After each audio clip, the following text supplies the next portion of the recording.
Hello community, welcome back to another Barcelona transfer news video. Now today's transfer news video is going to be a bit different because since the preseason has started, the amount of reports, rumors, news, links related to Barcelona has actually declined a bit. And I probably think because Barcelona's first team, of course, the squad is busy with the preseason training. They're doing the training, and upon that, of course, not much information is being out from the reporters. And the other one that I think probably could be the case is that we are still yet to activate the second economic lever, which is not BLM or Barca Studios. It's actually the other 15% of TV rights, and we'll be discussing about that, about what's going on with that BLM and Barca Studio situation. But since we haven't activated that yet, we do not have the ability right now to go for those signings that we have on mind, those priorities. That's why also I think that we are just having verbal agreements or just talks with the clubs right now, nothing much concrete going on right now. So once that's there, then probably things might move more crazy. So in today's video, I'm basically going to give you guys this summarized version of what's the situation around the arrivals and departures of Barcelona. The players that are linked to arrive at Barcelona, the players that are linked to leave Barcelona. We're going to be discussing their situation up till now. What's the situation for them? We're going to be discussing about that. So sit back, relax, and of course, enjoy the video. PSG leading the break. Gomes looking for the overlap. Alba inside. It's Messi! Yeah, outside. He'll place it inside. Great tackle, but oh, he's finished off by Jenny. It's a run from him, but it's Messi. It's Iniesta! And the Chelsea. So first of all, let's talk about the arrivals, and the first two players, of course, let's quickly get through with is Frenkie and Andreas Christensen. These two players are official, confirmed. Here we go, everything is done. We signed these players, of course, towards the end of the season as free agents. They don't have much wages. They're also very quality. That can most probably, I feel like Frenkie and Andreas Christensen are mostly there to provide that amazing depth in terms of midfield and defense. Andreas Christensen probably is more of a depth player. Kesse, maybe he could be like a starter, mid-starter, like he'll sometimes play, sometimes he'll be on bench, yada, yada. I mean, depends upon Xavi, right? But yeah, we have finally confirmed them, and of course, it was thanks to the help of the first economic lever that was signed on Wednesday. There's one more still yet to go, and that is still the TV rights actually. So the TV rights was supposed to be 30%, if I'm not wrong. So we have done or I think it was 25%. I think we have done 10 to 15% already, and the rest is still left to go. So once that's activated, then we'll get the money, and then of course we can move. And the reason why BLM and Barca Studios have mostly been declined actually by Laporta himself. He actually came out in an interview and he said that these two deals are not required because they believe, or he believes, that Barcelona can still do their operations, can still terminate contracts, can still sign players on a 1:1 rule, even if they only activate the TV rights. So they don't simply want to sell BLM and Barca Studios. Well, it depends upon time. Of course, right now he's saying that, but if that's the case, then that's pretty good because BLM, Barca Studios can be saved. At least they can be in possession with Barcelona. So let's see what's the situation right now.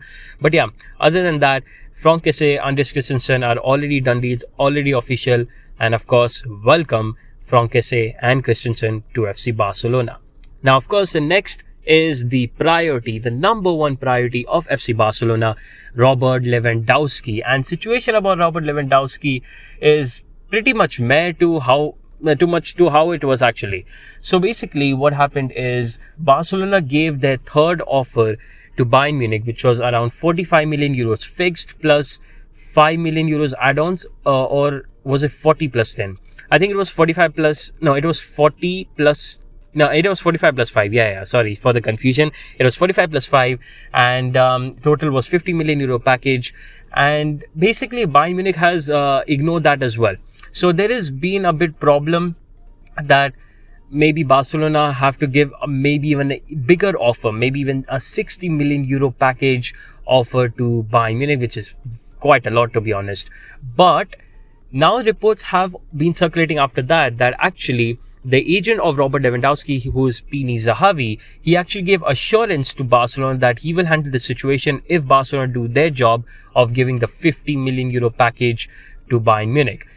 Now, since, those reports have probably been broken out like a week around or something, 5 days, 6 days ago, and or maybe it could be more than that probably.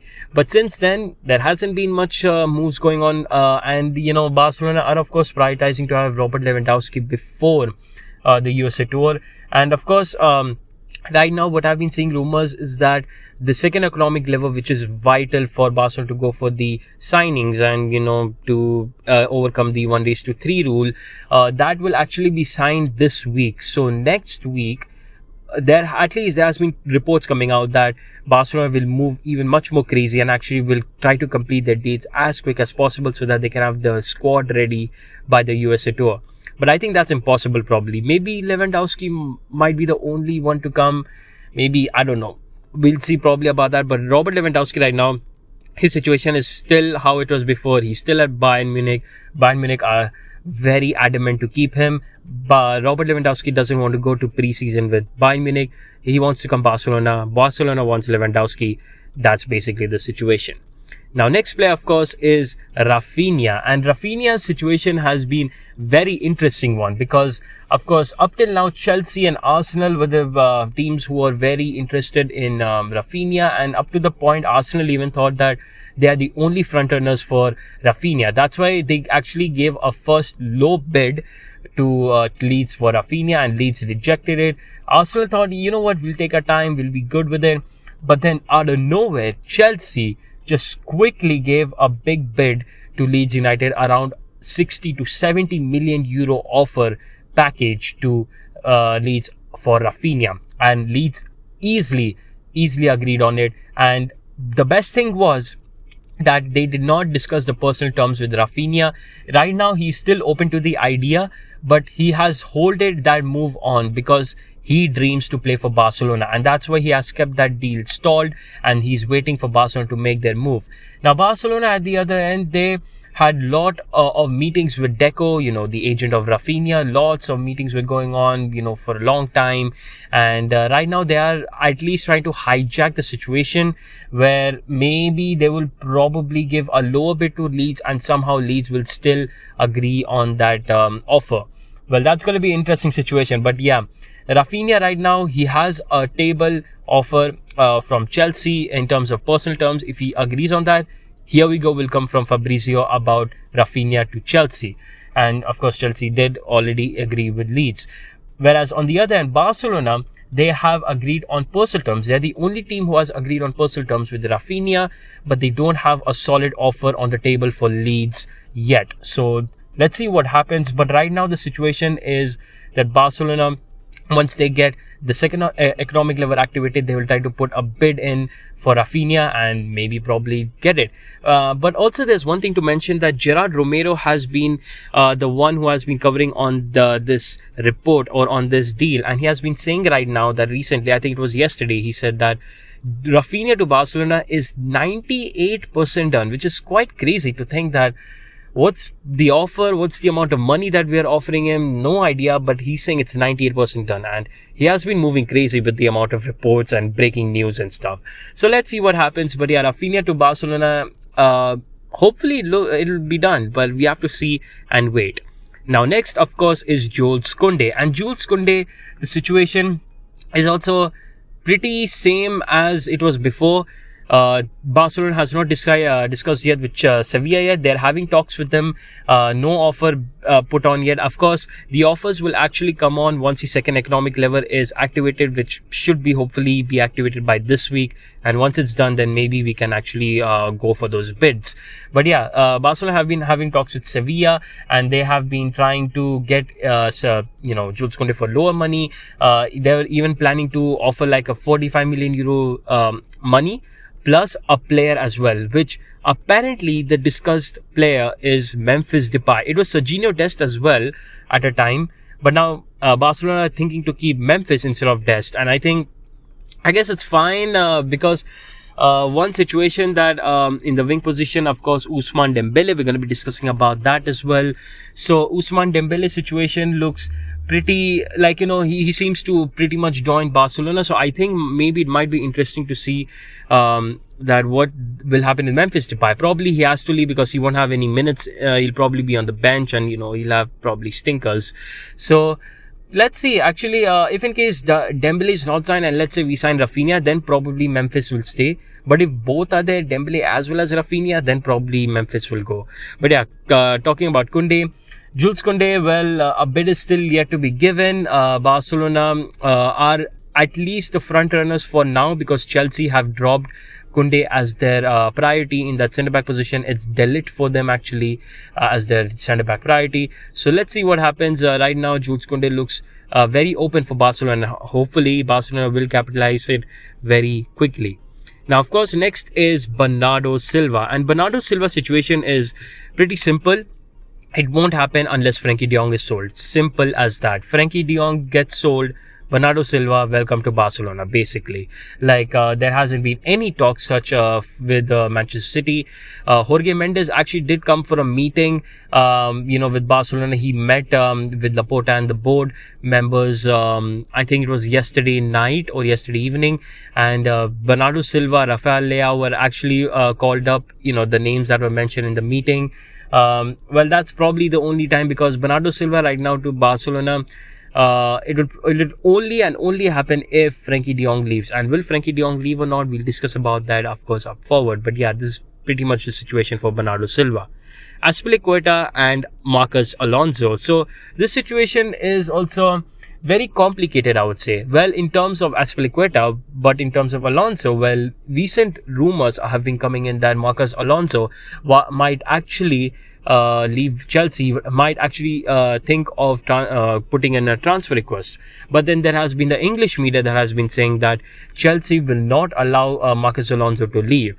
It's very weird. Like, Spanish media says that he'll give a transfer request, and the English media is saying opposite. So typical, media battle going on. But Marcos Alonso, I think probably from both of them, I would say Marcos Alonso will be the most closest one, because Azpilicueta is the captain of Chelsea. He doesn't want to rush move. He doesn't want to leave Chelsea on bad terms, and it will happen on bad terms if in case he rushes it.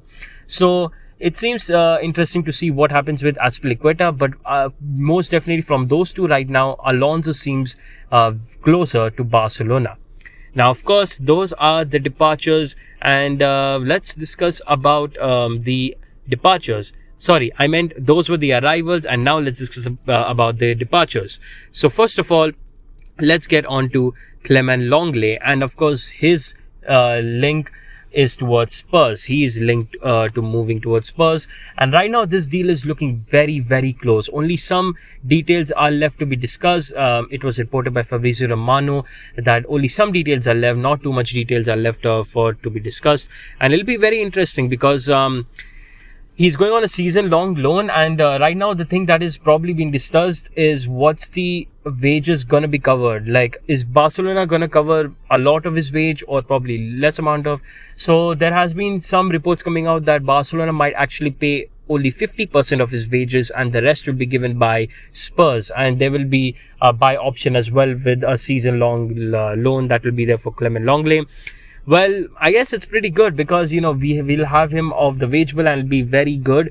And especially I have to say the departure situation right now, this season for Barcelona, this summer has been way much better compared to previous season, because so many players are linked outside, and many of the big players who actually have big wages on our wage bill are actually very close to leaving. One of them is, of course, Clement Lenglet. So he's very close to moving out to Spurs. You can probably assume it. Here we go, because he has actually even been confirmed. Like, it has been agreed by Clement Lenglet himself that he's fine to leave towards Spurs. So let's see what happens. But right now it's looking very, very, very likely for Clement Lenglet to go to Spurs.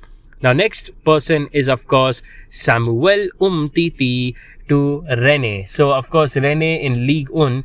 I've actually given an offer to Umtiti, and actually his move has also been looking very, very close. Another big player of the wage bill. Well, he didn't actually have that much of wages in the wage bill, because we did indeed renew his contract and of course got him on lower wages. But yeah, Samuel Umtiti is looking very, very close to Rene. And actually there's been discussions that maybe he might also leave on free, as a free agent. Maybe the letter of freedom might actually be provided to him, and then with that he might go as a free agent. So that's also pretty good news. Samuel Umtiti is looking very close to Rene. Now next, of course, is Riqui Puig, and he has been linked towards Benfica and Fiorentina. Well, Fiorentina's, you can probably cut it out, because the director himself denied that they never had interest in Riqui Puig. It was false. So Benfica is right now the interested club, and others, the typical Spanish clubs like Getafe, Celta Vigo, they're interested in Riqui Puig. But Benfica is the preferred situation for Riqui Puig, and yeah, probably it's best for him. And right now, Barcelona, they have been discussing that they'll probably have an agreement with Riqui Puig on, get him on a new contract, because his contract is going to end on 2023. So they're going to get him on a new contract and send him out on loan. So that's the discussions going on right now regarding Riqui Puig. Now next report is, or next player in fact, is Oscar Mingueza, and he's linked towards Monza. Now Oscar Mingueza to Monza, he's still negotiating with them. It's not very close yet, but they're still negotiating, and he has been negotiating with them for I would say like a week or two since. And probably it might will happen, because Oscar Mingueza is very much open to leaving Barcelona, and probably his departure will also be very soon. Now next is Francisco Trincao, and he is linked to Sporting CP. Now Sporting CP are getting closer to get Trincao on a loan deal again, because not again, because this is his first loan over there.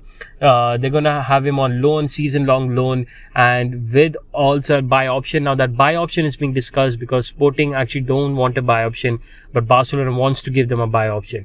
So right now, Trincao is there right now in Ciutat Esportiva, training with the players. Same with Riqui Puig and Pjanic, and other players, some other players that have been linked. But yeah, Trincao to Sporting CP will pretty much happen. The question is, how long will it take, and what's the buy option that will be agreed upon, because I think right now that's where the discussion is being holding on. Now next is Miralem Pjanic, and he has been rumored to a Saudi Arabian club which is known as Al Nasser, and they're saying that, yeah, you know what, we are fine with taking his wages, you can give him to us. But of course Pjanic himself is not interested whatsoever. But another club that has somewhat shown a little bit of I would say interest in Pjanic is Olympique Lyon, and that's quite interesting, because Marseille actually, although very much before actually were reported to have some links to them, but of course Fabrizio Romano said that there's nothing related to that. Pjanic, I mean, it's looking very, very difficult for him to leave Barcelona. It sucks, because he doesn't want to leave. He wants to get all of his money. It's very annoying. But just like Braithwaite, he doesn't have much offers. He just wants to stay, get the money, and blah, blah, blah. So it's looking very scarce situation for Pjanic. But let's see what the club is able to do with him in the upcoming days. Now, of course, the next is the big one, Frenkie de Jong. And Frenkie de Jong's situation has been advanced. Well, not too much, because of course Manchester United, as a failure of a club, they still have not agreed on personal terms with Frenkie de Jong. They're not even agreed upon the add-ons that is there for the offer for Barcelona. So right now what's going on is that Laporta actually, in the same meeting where he announced that he won't sell BLM and Barca Studios, at the same meeting he mentioned that Frenkie de Jong will not be sold. His intention is not to sell Frenkie de Jong. There are many clubs interested, but he does not want to sell. That's really interesting, because I feel like many other reporters like Gerard Romero has been breaking up that he's probably gonna be going. He's probably gonna go, and it's looking interesting, because Frenkie de Jong, he's on very high wages at Barcelona right now. He is earning around 400k per week, which is madness. Again, Bartomeu, absolute Bartomeu, disaster class. So he has been on high wages, and Barcelona gave him a situation that you can either reduce your wages or leave to Manchester United for 400k. So 200k at Barcelona or 400k at Manchester United is the situation for Frenkie de Jong right now. Big pressure on him because, of course, he's waiting. He wants to stay in Barcelona. He doesn't want to leave towards Manchester United right now. So it looks interesting to see what will happen for Frenkie de Jong. It will be certainly look interesting, but we'll see what happens. Right now, that's the situation for Frenkie de Jong. So next one is Nico Gonzalez, and he's a bit of like an unsure person because Barcelona wants to loan him out because they feel like he might not actually get enough amount of minutes in the club. Jorge Mendes, when he came in the meeting, he actually recommended to sell Nico, but I don't think so that should happen. I think probably a loan might be good because he's quality. I don't think so we should lose a player like him for a permanent transfer, but yeah, it's very unsure right now because his minutes will probably be very low since Frenkie came. Gavi is going to be on the bench as well, and then probably Nico. So that's like a very low pecking order for him in the midfield area. So it looks very interesting to see what will happen. Nico, it's like a very unsure situation. There's no club right now with a concrete interest, but we'll see what happens. Now, next one is Ray Manai, and he has been linked to Watford and more as a free agent. So Clement Longley, Samuel Umtiti, and now Ray Manai, these three are the players who have been linked to leave as free agents from Barcelona. And of course Watford are getting very close to sign Ray Manai, and I think probably that will be his place. And we'll see what happens. Probably Ray Manai will go to Watford. And our next one, Memphis Depay, and well, I already discussed about him. His situation is pretty clear. If Dembele and Raphinha both come, he will leave. That's what the club is saying because they're actually trying to have both Dembele as well as Raphinha. So Memphis Depay will leave if both of them comes. But if both of them don't come, if either one comes, then he'll probably stay because we won't have much options in the wings. We'll be in trouble. So this is the situation around Memphis Depay. Well, there hasn't been any concrete interest from any clubs right now. But Barcelona, what they have been trying to do is to have Memphis Depay plus 45 million euros for Koundé as an offer to Sevilla, but I don't think so that might happen because Sevilla doesn't want any players of Barcelona except for Serginho Dest, which is a big hell no in my opinion because we should not sell Serginho Dest no matter what. So yeah, this is the situation. I think probably Memphis Depay looks interesting because the next player that we are of course discussing about is, well, he's not most of a departure, but you can count him as an arrival mostly. It's Ousmane Dembele, and his situation is also very interesting because there has been again a lot of optimism going on around the Barcelona and his camp that he will actually renew with Barcelona because again, no offers on the table, no team is interested, and Chelsea again, they still have a little bit of interest, but it's not very concrete. And right now he's actually in a hurry to get the contract renewal done. And the talks that were like, the contract offer is limited until 30th June. That was false. Laporta confirmed that in the same meeting as well, that there is no limitation, like there's no limit in the time. You can just accept it whenever, if you can. So but Dembele is trying to get the contract renewal done, and if that happens, well, Dembele and Raphinha will be in our wing options, and probably Memphis Depay will look his way outside. So yeah, I think probably Memphis Depay's situation, his future at Barcelona lies very much on whether Ousmane Dembele renews or not. Well, that is pretty much it. All of the surroundings, departures, arrivals basically for Barcelona, their situations up till now. This is the situation. Hopefully you guys enjoyed this video. If you did, make sure to leave the like, make sure to subscribe, make sure to share to many people. Of course, we are building a community, and of course we are trying our best on this grind. Thank you so much for watching. As always, Forza Barca, goodbye.